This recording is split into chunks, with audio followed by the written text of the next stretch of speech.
오늘 함께 나누실 하나님의 말씀은 스가랴 4장 1절부터 14절까지의 말씀입니다. 제가 가진 성경 구약 1315페이지쯤에 있습니다. 이제 다 찾으신 줄 알고 저와 여러분이 한 절씩 교독하도록 하겠습니다. 제가 먼저 1절부터 읽겠습니다. 내게 말하던 천사가 다시 와서 나를 깨우니 마치 자는 사람이 잠에서 깨어난 것 같더라.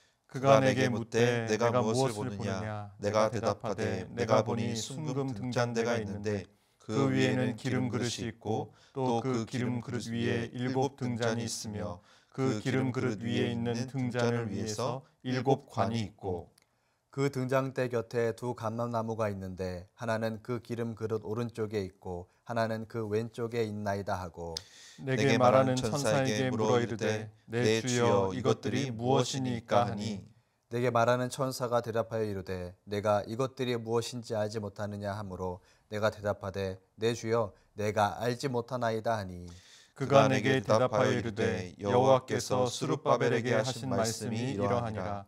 만군의 여호와께서 말씀하시되 이는 힘으로 되지 아니하며 능력으로 되지 아니하고 오직 나의 영으로 되느니라. 큰 산아 내가 무엇이냐 내가 스룹바벨 앞에서 평지가 되리라. 그가 머릿돌을 내놓을 때에 무리가 외치기를 은총이 그에게 있을지어다 하리라 하셨고 여호와의 말씀이 또 내게 임하여 이르시되 스룹바벨의 손이 이 성전의 기초를 놓았은즉 그의 손이 또한 그 일을 마치리라 하셨나니 만군의 여호와께서 나를 너희에게 보내신 줄을 내가 알리라 하셨느니라. 작은 일의 날이라고 멸시하는 자가 누구냐? 사람들이 스룹바벨의 손에 다림줄이 있음을 보고 기뻐하리라. 이 7은 온 세상에 두루다니는 여호와의 눈이라 하니라.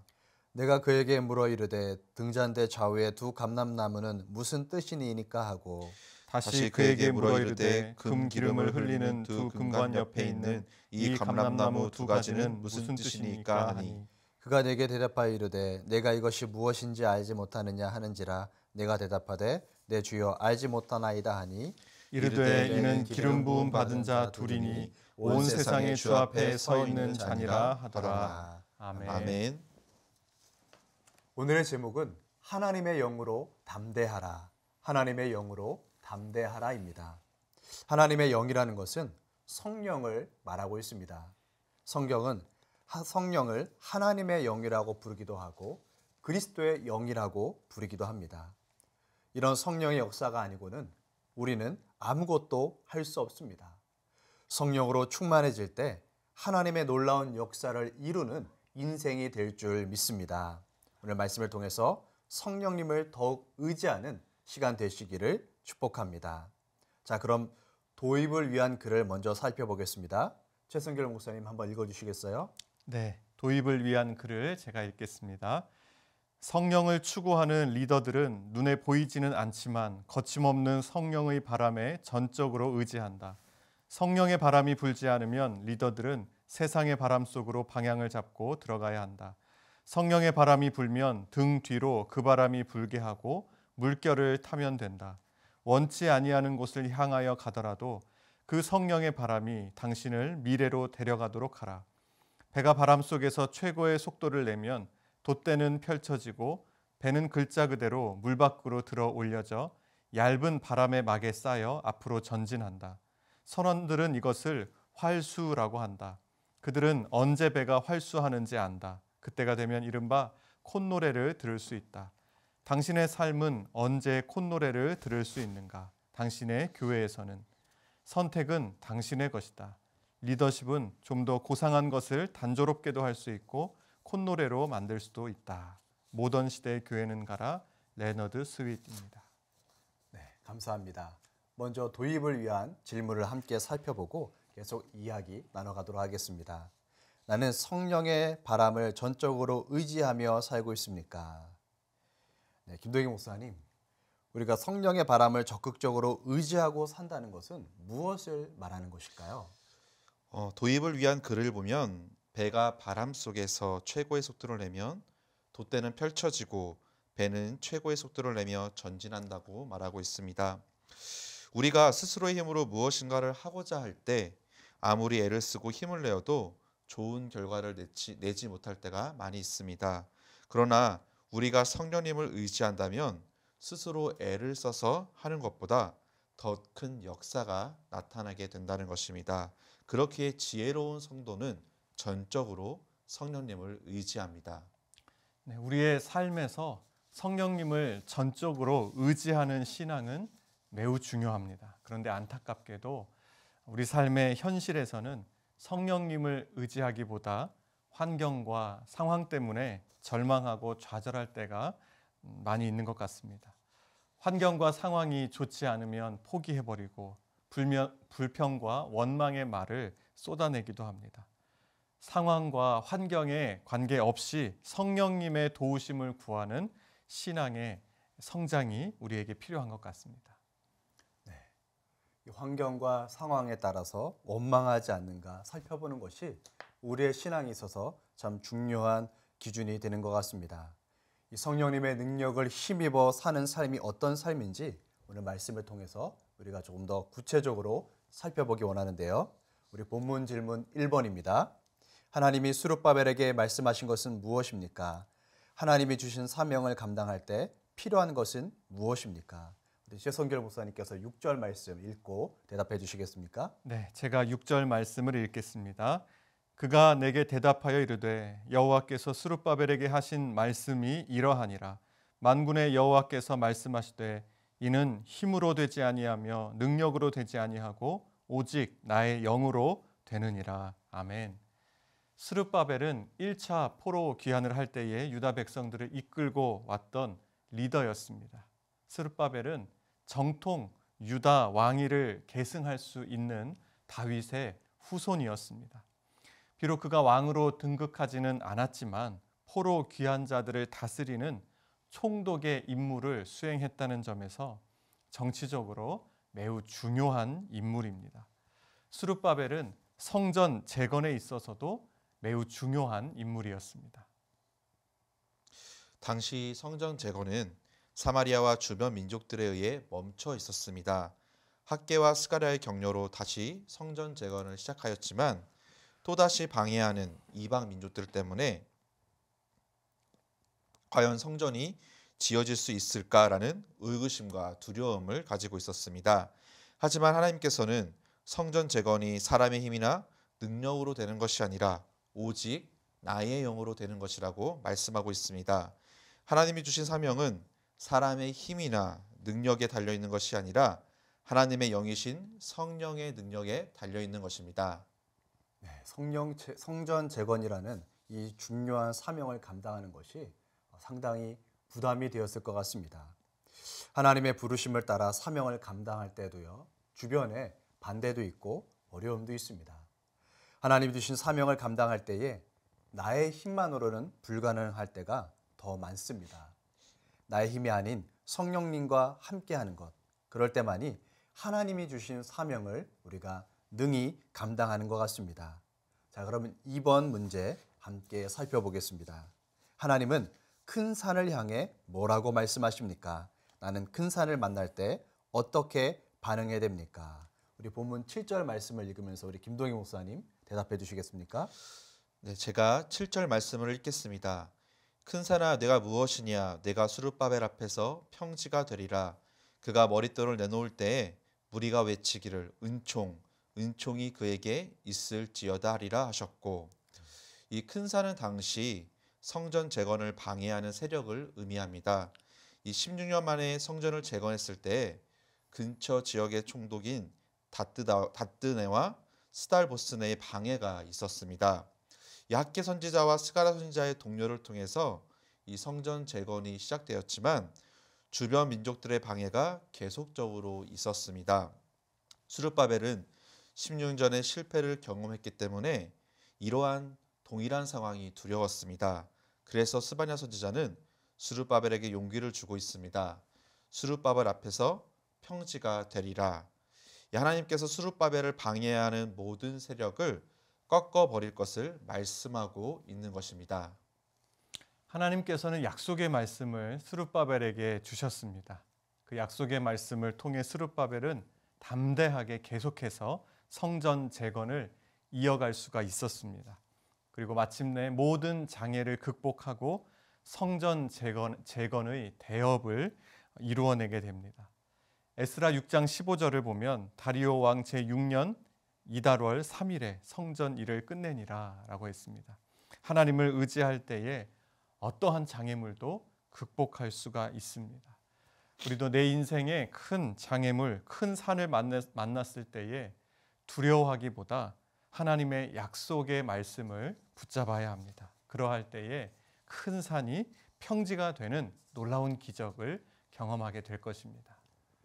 네, 인생의 위기 가운데 포기하지 않고 하나님의 약속의 말씀을 붙잡는 게 참 중요한 것 같습니다.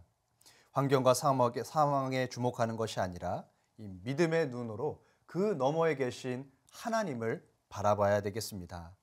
자, 그러면 세 번째 질문 계속해서 함께 살펴보겠습니다. 하나님이 스룹바벨의 손을 통해서 이루신 일은 무엇입니까? 여기서 발견할 수 있는 하나님의 성품은 무엇입니까? 우리 본문 9절 말씀인데요. 이번에는 함께 읽도록 하겠습니다.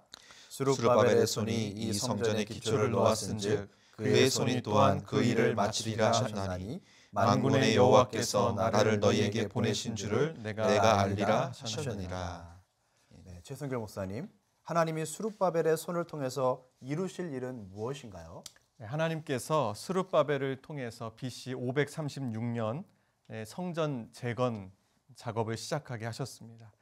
그러나 여러 대적들의 방해로 인해서 성전 재건이 멈춰지게 되었고 성전을 완공할 당시에는 BC 516년이었습니다. 그러니까 20년이라는 긴 시간이 걸렸던 것입니다.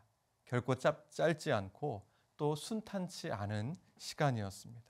그러나 하나님께서는 성전 재건이 완성되도록 하셨습니다. 하나님이 시작하신 일은 하나님께서 완성하신다는 사실을 우리가 다시 한번 확인할 수가 있습니다. 이방 나라들이 성전 재건을 방해하듯이 동일하게 사단은 하나님의 나라가 세워져 가는 것을 방해합니다. 그러나 하나님께서는 모든 대적의 방해를 물리치시고 하나님의 계획하심을 반드시 성취하시는 분입니다. 이를 통해서 하나님의 전능하심을 우리는 깨닫게 됩니다. 빌립보서 1장 6절은 이렇게 말합니다. 너희 안에서 착한 일을 시작하시니까 그리스도 예수의 날까지 이루실 줄을 우리는 확신하노라. 우리의 구원은 나의 노력으로 시작된 것이 아닙니다. 하나님께서 시작하신 구원의 역사는 하나님의 열심을 통해서 반드시 이루어집니다. 네, 하나님의 이 전능하심에 대한 신뢰가 우리의 삶에 필요한 것 같습니다. 나의 연약함 때문에 때로는 이 환경의 어려움 때문에 하나님을 의심하기도 합니다. 그러나 나의 열심이 아닌 하나님의 열심과 능력으로 이루실 것을 믿는 믿음이 필요하겠습니다. 자, 그럼 계속해서 네 번째 질문 함께 살펴보겠는데요. 하나님의 눈으로 등장하는 이 일곱은 무엇을 의미합니까? 이 일곱이 행하는 일은 무엇입니까? 우리 10절 말씀을 읽고 김동희 목사님 대답해 주시겠어요? 네, 10절 말씀입니다. 작은 일의 날이라고 멸시하는 자가 누구냐? 사람들이 스룹바벨의 손에 다림줄이 있음을 보고 기뻐하리라. 이 일곱은 온 세상에 두루다니는 여호와의 눈이라 하니라. 성경에서 일곱이라는 숫자는 완전을 의미합니다. 일곱은 여호와의 지혜와 지식이 완전함을 보여주고 있습니다. 이 일곱은 온 세상에 두루다니는 여호와의 눈이라. 이 지혜와 지식이 완전한 여호와께서 세상을 두루 다닌다라고 말하고 있습니다. 하나님은 세상을 창조하시고 하늘 어딘가에서 살고 계시는 분이 아니십니다. 이 세상을 두루 다니면서 모든 것을 알고 계시고 이 땅 가운데 개입하시는 하나님이심을 말하고 있는 것입니다. 하나님께서는 성도 개개인의 삶에 개입하시는 분이시죠. 성경을 보면 유다의 아사 왕이 북이스라엘의 공격을 받고 하나님을 의지하는 것이 아니라 아람 왕을 의지할 때에 선견자 하나니를 통해서 이렇게 말씀하셨습니다. 역대하 16장 9절에 여호와의 눈은 온 땅을 두루 감찰하사 전심으로 자기에게 향하는 자들을 위하여 능력을 베푸시나니. 하나님께서는 온 땅을 두루 감찰하시면서 전심으로 하나님을 향하는 자를 위하여 능력을 베푸시는 분이십니다. 그러므로 우리의 인생 가운데 어려움이 있을 때에 전심으로 하나님을 찾고 의지하는 신앙이 반드시 필요합니다. 우리의 삶을 하나님이 감찰하신다는 사실은 우리를 두렵게 하기보다는 우리에게 큰 위로와 힘이 됩니다. 전심으로 우리가 하나님을 의지할 때 하나님의 능력과 역사를 경험할 수 있기 때문입니다. 전심으로 하나님을 의지하고 있는지 우리가 스스로 살펴볼 필요가 있겠습니다. 우리 마지막 5번째 질문 함께 살펴보겠습니다. 등장대 좌우의 두 감람나무는 누구를 가리킵니까? 이 둘은 무엇을 예표합니까? 우리 최성결 목사님 14절 말씀 읽고 대답해 주시겠습니까? 네, 14절입니다. 이르되 이는 기름 부음 받은 자 둘이니 온 세상의 주 앞에 서 있는 자니라 하더라. 여기 나오는 기름 부음 받은 자 둘은 스룹바벨과 여호수아를 말합니다. 이 두 사람은 성전 재건에 있어서 주도적인 역할을 감당했던 사람들이죠. 여호수아는 대제사장으로서 수고했고 또 스룹바벨은 총독으로서 이 일을 이끌었습니다. 기름 부음 받은 두 사람은 바로 예수 그리스도를 예표하는 것입니다. 여호수아는 예수님의 대제사장직을 예표하고 스룹바벨은 예수님의 왕직을 예표하고 있습니다. 예수님께서는 기름 부음 받은 자로서의 역할을 감당하셨습니다. 네, 그렇습니다. 이 예수님은 우리의 대제사장이 되셔서 자신의 육체를 가지고 단번에 속죄 제사를 드리셨습니다. 화목제물이 되셔서 하나님과 우리의 막힌 담을 허셨습니다. 만유의 왕이 되셔서 지금부터 영원까지 우리의 통치자가 되셨습니다. 뿐만 아니라 우리를 향해서 이렇게 말씀하십니다. 베드로전서 2장 9절입니다. 그러나 너희는 택하신 족속이요 왕같은 제사장들이요 거룩한 나라요 그의 소유가 된 백성이니 이는 너희를 어두운 데서 불러내어 그의 기이한 빛에 들어가게 하시니에 아름다운 덕을 선포하게 하려 하심이라. 예수님으로 말미암아 이제는 우리가 하나님의 영광을 드러내는 거룩한 도구로 사용된다는 것입니다. 네, 주님께서 대제사장이며 왕이신 것 같이 우리가 왕 같은 제사장이라는 사실은 참 놀라운 은혜인 것 같습니다. 기름 부음 받은 자로서 하나님의 영광을 드러내는 삶을 살아야 하겠습니다. 그러기 위해서는 성령의 공급하시는 힘이 아니고는 불가능합니다. 날마다 성령의 충만을 받아 하나님의 역사하심을 경험하는 우리 성도님들 되시기를 축복합니다. 아멘. 자, 이렇게 하나님의 말씀을 함께 받고 나눴는데요. 이제 삶으로 반응할 차례입니다. 그럼 우리가 어떻게 살아야 될까요? 우리 적용 질문 1번 우리가 함께 읽도록 하겠습니다. 하나님의 일을 감당할 때 성령님의 능력을 의지합니까? 성령님의 도움으로 승리했던 경험을 소그룹원들과 함께 나눠봅시다. 네, 제가 한번 나눠보겠습니다. 저는 사역자로서 예배를 인도하거나 설교를 하거나 또 성도님을 위해서 기도할 때가 많이 있습니다. 그런데 그 시간을 준비하면서 하나님, 저는 아무것도 아닙니다. 제 힘과 저의 지혜로는 할 수가 없습니다. 성령님 도와주세요. 성령님 역사해 주시고 나를 사용해 주세요라고 기도합니다. 그러면 정말로 아무것도 아닌 저를 통해서 성령 하나님께서 역사하셔서 예배 가운데 하나님의 임재와 역사를 보게 하시고 또 선포되는 말씀을 통해 영혼이 소생하고 변화되는 것을 보게 하십니다. 찾아와서 기도를 부탁하는 성도님을 위해 기도할 때 성령께서 역사하시고 또 그 기도를 들어주시는 것을 경험합니다. 겸손히 성령님을 구하며 또 의지할 때 성령 하나님께서는 신실하게 역사하시고 응답해 주시는 것을 경험하였습니다.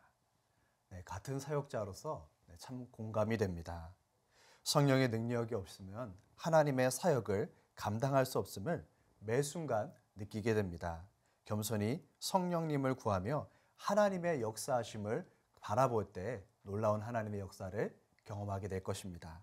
그러면 적용 질문 2번으로 넘어가 보도록 하겠습니다. 함께 읽겠습니다. 내게 주어진 삶의 자리에서 왕같은 제사장의 사명을 감당하기 위해 꼭 필요한 것은 무엇인지 적어봅시다. 제게 주어진 삶의 자리에서 이 사명을 감당하기 위해 가장 필요한 것은 매 순간 하나님을 인정하는 것이라고 생각합니다. 이 잠언 3장 6절은 이렇게 말합니다. 너는 범사의 그를 인정하라. 그리하면 내 길을 지도하시리라. 이 생각해보면 삶에서 실패라고 생각했던 대부분의 일이 저의 의와 생각으로 행했던 것임을 깨닫게 됩니다. 그리고 기대보다 항상 큰 결과를 얻은 것은 항상 하나님의 은혜였다라는 것을 깨닫게 됩니다. 제게 주어진 사명을 잘 감당하기 위해 꼭 필요한 것은 이렇게 매 순간 하나님을 인정함으로 주께서 그 길을 인도하시는 것임을 믿습니다. 그리고 그랬을 때에 하나님은 항상 최고의 결과를 이끌어 주십니다. 하나님께서 주신 왕같은 제사장의 사명을 감당하기 위해서는 하나님을 인정해야 된다는 그 말이 참 마음에 와닿는 것 같습니다. 매 순간 하나님을 의지할 때 하나님 주신 왕같은 제사장으로서의 사명을 감당할 줄 믿습니다. 자, 오늘 우리 주신 메시지를 한번 정리해 볼 텐데요. 성전 재건은 이 주변 민족들의 방해로 인해서 멈춰졌습니다. 그러나 하나님께서는 성전 재건이 다시 시작되게 하셨습니다. 그리고 그 역할을 감당할 여호수아와 스룹바벨에게 말씀을 통해서 격려해 주고 계십니다. 하나님이 주신 사명은 자신의 힘으로 되는 것이 아니라 하나님의 영으로 가능하다는 사실을 깨닫게 하셨습니다. 하나님께서는 역사하실 때 비로소 반대가 있을지라도 반드시 성취된다는 사실을 우리에게 보여주고 있습니다. 우리가 나의 힘으로 하려고 하면 실패합니다. 성령을 힘입을 때에 하나님의 능력과 역사를 경험하게 될 것입니다. 성령님을 의지함으로 우리를 왕같은 제사장으로 세우신 하나님의 뜻을 이루는 우리 모든 성도님들 되시기를 축복합니다. 아멘.